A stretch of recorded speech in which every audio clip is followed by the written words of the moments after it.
Hello guys, welcome back to the my YouTube channel code by Harsh. So guys, previous lecture में हमने ये देखा था कि हम लारावेल के प्रोजेक्ट्स के अंदर कंट्रोलर कैसे क्रिएट करेंगे और उस कंट्रोलर से हम मीन्स के राउट कैसे क्लियर करेंगे और वो कंट्रोलर कैसे क्रिएट हमने लास्ट प्रीवियस लेक्चर में एक स्लैश ये राउट क्रिएट किया था और इस मेथड से हमने होम पेज शो करवा।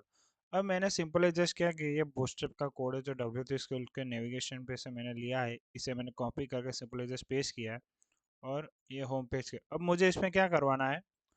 अगर मैं मुझे पेज रिडायरेक्शन करवाना है सिंपली, तो जस्ट मैं इसे पहले कस्टमाइजेशन करूँगा। पहले मुझे एक हेडर फाइल में एक नई बनाऊंगा, एक कॉमन करके फोल्डर बनाऊंगा। अब जब भी आप कोई भी प्रोजेक्ट क्रिएट कर रहे हो तो आपको हेडर और फुटर फाइल सेपरेट रख रही है, क्योंकि अगर आप हेडर फुटर फाइल सेपरेट रखोगे तो आप हेडर और फुटर में चेंजेस करेंगे और फिर उस फाइल को इंक्लूड, तो वो जो हेडर फुटर है ना, वो हर एक पेज पे चेंज हो जाएगा। अगर आप सेपरेशन नहीं करते तो आपको एवरी पेज पे हेडर और फुटर जाके चेंज करना होता है। तो मैंने जस्ट सिंपली मैं यहाँ पे हेडर और फुटर अलग कर दूंगा। सिंपली मैंने यहाँ पे कॉमन करके एक फोल्डर बना, उसका मैं अंदर में header dot blade dot P करके एक फाइल क्रिएट करूंगा।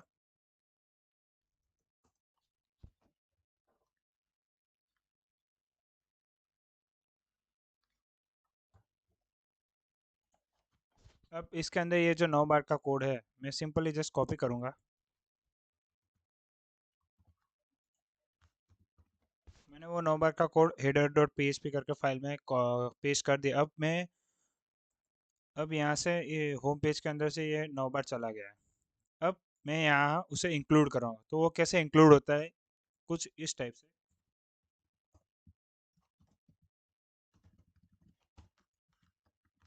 अब कभी भी आपको कोई ब्लेड फाइल में कोई फाइल इंक्लूड करवानी हो तो आपको एट इंक्लूड और उस फोल्डर का नेम, मेरा फोल्डर का नेम कॉमन है तो डॉट और उस फाइल का नेम, ऐसे आप फाइल को इंक्लूड करवाएंगे। तो देखो अभी हमारा नेविगेशन बार है, अब मैंने इंक्लूड करवाया तो मैं जब रिफ्रेश करूँगा तो नेविगेशन बार आ गया। मैंने इसलिए ऐसे किया क्योंकि हर एक टाइम पे मुझे चेंजेस ना करने पड़े, इसीलिए। अब मैं यहाँ पे चेंजेस करूँगा हेडर पे। जैसे मैंने बोला था, अगर मैं हेडर और फुटर फाइल सेपरेट कर दूंगा, अगर मैं हेडर में चेंजेस करूंगा और जिस जिस फाइल में मैंने वो इंक्लूड की है हेडर फाइल, वहाँ सभी चेंजेस अप्लाई हो जाएंगे। तो मैं यहाँ पे डेमो करके लिख दूंगा, क्योंकि ये हमारा डेमो प्रोजेक्ट है। ये यहाँ पे होम ही लिखूंगा, ये निकाल दूंगा। अभी अभी मुझे इसकी कोई रिक्वायरमेंट नहीं है, सिंपली जस्ट मैं इतना ही रखता हूँ। ठीक है। यहाँ पे मैं एक रजिस्टर करके लिख दूँगा, लाइक ऐड करके लिखता हूँ, ऐड अकाउंट, क्योंकि हम क्रड भी करवाने वाले हैं, इसलिए मैंने अभी ऐड लिखा है। ठीक है। अब ये होम है, तो मैंने बोला था हम पेज रिडायरेक्शन करवाएंगे, तो वो कैसे कर, तो पहले अंदर सिंपली मैं यहाँ पे एक न्यू फाइल बना लूँगा, add dot blade dot P करके। अब इसमें हेडर फाइल के अंदर हमें क्या करना है, यहाँ पे राउट का नेम डिक्लेयर करना है। अब आप पेज रिडायरेक्शन दो मेथड से करवा सकते हो। पहला तो एक राउट मेथड और दूसरे यूआरएल मेथड। लारावेल के अंदर दो मेथड यूज होते हैं पेज रिडायरेक्शन करने के, राउट और यूआरएल। हम राउट मेथड का यूज करते हैं, वो कुछ इस तरीके से डिक्लेयर करते हैं। अब मैंने यहाँ पे राउट लिखा, ठीक है। अब ये राउट कहाँ से आता है, तो राउट जो है ना, वो जो वेब डॉट पी के अंदर हमने जो यूआरएल यहाँ पे डिक्लेयर किया है, तो ये जो नेम होता है ना, वो हमारा रूट का नेम होता है। सिंपली मैंने होम करके रूट क्रिएट किया, तो मैं हेडर में जाऊंगा और यहाँ पे होम। अब जाके मैं रिफ्रेश करूंगा,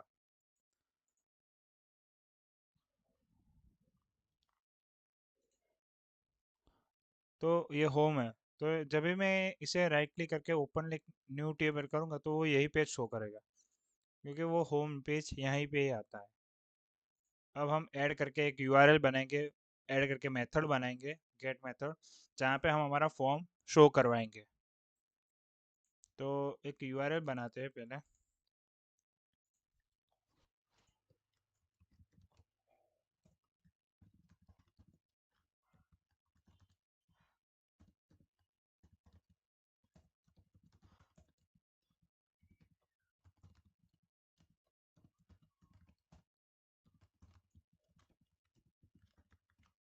मैंने यहाँ पे ऐड करके एक बना। अब मैंने बोला था लारावेल के अंदर दो वेज है रिडायरेक्शन के, तो पहले तो हमने राउट करके यूज़ कर दिया।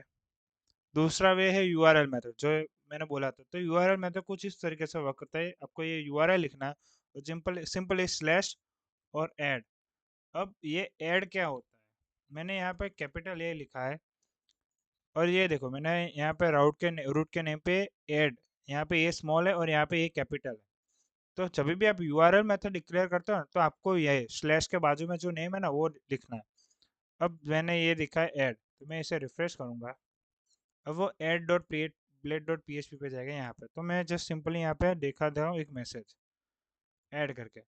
अब हमें कंट्रोलर के अंदर इसकी मेथड भी क्रिएट करनी है, क्योंकि यहाँ पे मेथड नेम अभी हमें ऐड करके बना पास किया पर बनाया नहीं है।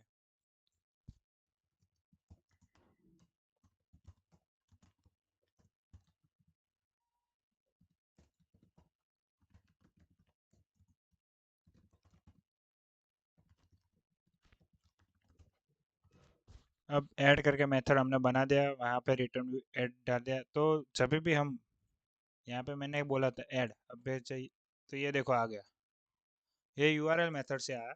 बट हम ट्राई करेंगे बने इतना, यहाँ पे हम राउट मेथड यूज़ कीजिए। अब मैंने बोला था मैंने इसके अकॉर्डिंग किया है। अगर मैं मैंने राउट मेथड यूज़ किया, अगर मैं ये नेम पास करता हूँ तो वो कैसे होता है देखते हैं।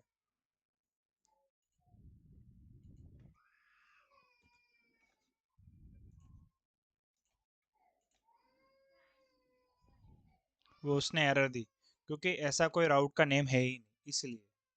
तो इसलिए मैंने, वो आपको पता चला अंडरस्टैंडिंग हो, इसलिए मैंने वहाँ पे ए स्मॉल लेटर लिखा। तो इतना हो गया। अब हमें क्या करना है, ये जब भी ये ऐड पे आते हैं यहाँ पे एक एचटीएमएल फॉर्म उसे मिलना चाहिए, और उस फॉर्म में से जो भी यूज़र डेटा इनपुट करता है वो हमें एरर फॉर्मेट में प्रिंट करवाना है। तो अब ये हम यहाँ पे एक फॉर्म क्रिएट करेंगे, bs5 फॉर्म लिखते हैं।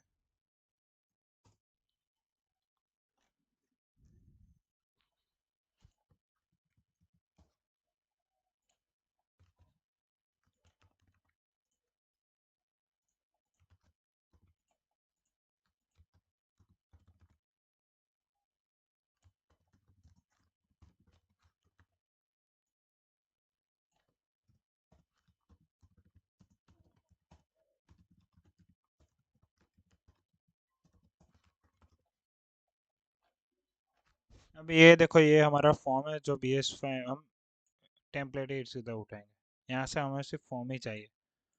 तो मैं इस फॉर्म को कॉपी करूँगा, सीधा div टैग की कॉपी उठाऊँगा, और मैंने यहाँ पे div कंटेनर लिखा ही था, तो यहाँ पे उसे पेस्ट कर दूंगा। सिंपली सेव करूँगा और रिफ्रेश कर दूंगा पेज, तो हमारा फॉर्म आ जाएगा। ये देखो हमारा फॉर्म आ चुका है। अब मैंने जो बोला था, मुझे लाइक ये दो फील्ड अभी हम यूज़ करेंगे, नेम और ईमेल। ये पासवर्ड में अभी रिमूव कर दूंगा। तो जब भी यूज़र इनपुट करे तो मुझे ये डेटा मिलना चाहिए। तो सिंपली जस्ट पहले हम फॉर्म को कस्टमाइजेशन करेंगे।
तो ये हो चुका है, नेम ईमेल, हमें सिर्फ अभी दो ही फील्ड चाहिए। अब ये सी एस आर एफ क्या है?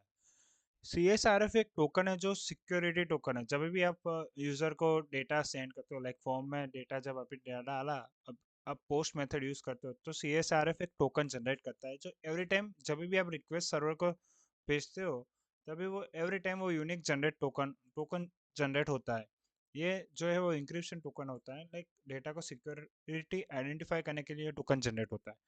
अब यहाँ पे एक्शन, क्योंकि हमने राउट डिक्लेयर नहीं किया पोस्ट मेथड का, इसलिए हमने एक्शन नहीं दिया। अब हम पोस्ट मेथड का एक राउट क्रिएट करेंगे।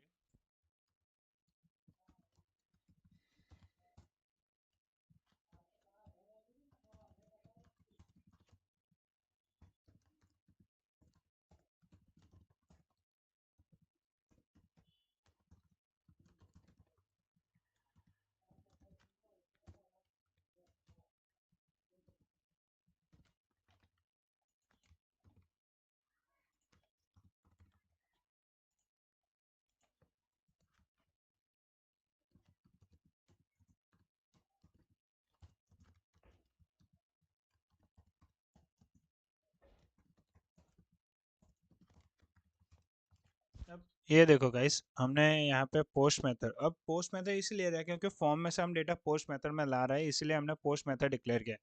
बाकी सब सेम ही है। अब मैंने यहाँ पे फंक्शन बना, उसके अंदर मैंने रिक्वेस्ट रिक्वेस्ट किया। यहाँ पे रिक्वेस्ट क्यों नहीं डिक्लेयर किया? ये रिक्वेस्ट रिक्वेस्ट मैंने इसलिए डिक्लेयर किया क्योंकि मैं सर्वर को रिक्वेस्ट भेज रहा हूँ डेटा को मीन्स के डीबी में, डेटाबेस में इंसर्ट करवाने के। तो उस रिक्वेस्ट से हमें डेटा को फैच करो, फाइंड करना है, इसलिए मैंने यहाँ पे रिक्वेस्ट डिक्लेयर किया। अब मुझे यहाँ पे ऐसा कराना है कि मैं जो भी डेटा सर्वर पे पोस्ट मेथड से मैं जब भी सबमिट करूँगा, तो वो डेटा मुझे यूआरएल में तो शो होगा नहीं, पोस्ट मेथड यूज़ किए इसीलिए। तो वो डेटा मुझे यहाँ पे फंक्शन में प्रिंट करवाना है, तो वो कैसे करते हैं हम वो देखेंगे।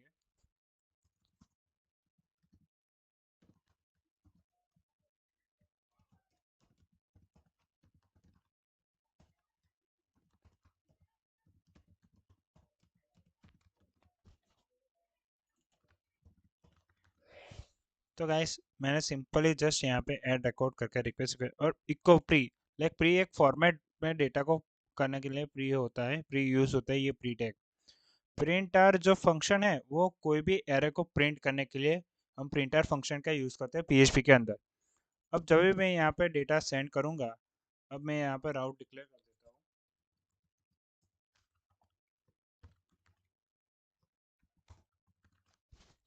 ये रहा ऐड रिकॉर्ड करके राउट। अब जब भी मैं यहाँ पे मैं सबमिट बटन क्लिक करूँगा, तो वो यहाँ से इस राउट पे डेटा को सेंड करेगा। अब देखिए, मैं यहाँ पे टेस्ट करके डालता हूँ डेटा टेस्ट।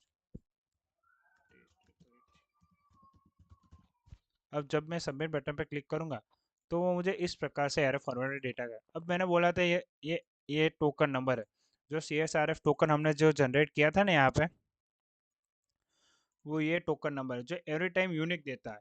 नेम जो हमने डाला था वो test@gmail.com, और ये सबमिट बटन का नेम हमने जो यहाँ पे दिया था सबमिट में नेम, इसीलिए उसने वहाँ पे सबमिट रखा। तो गाइस, आज के सेशन में हमने ये सीखा कि पेज रीडायरेक्शन कैसे करवाते हैं, और फॉर्म में से एरे फॉर्मेट में से डेटा कैसे मिलता है हमें।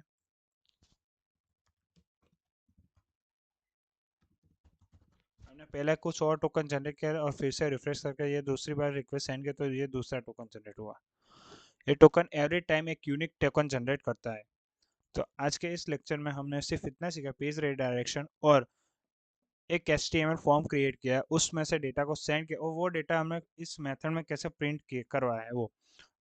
और नेक्स्ट सेशन में अब हम CRUD ऑपरेशन स्टार्ट करेंगे, इंसर्ट, फिर डेटाबेस में से रिकॉर्ड फैच करेंगे, उस रिकॉर्ड को अपडेट और डिलीट, ये सारे ऑपरेशन परफॉर्म करेंगे। Thank you guys for watching this video and subscribe my YouTube channel and please like this video.